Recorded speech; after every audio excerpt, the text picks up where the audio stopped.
buraya gelirken böyle klasik müzik dinletisi 1 saat 45 dakika. Çoğumuz için belki eziyet olabilecek bir şeyler izleyeceğiz gibi geliyordu ve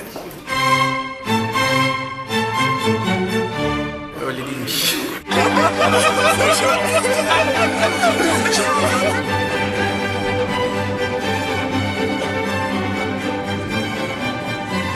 Bize gördüğünüz gibi orkestra dinleyeceğiz ya, böyle giyinip geldik.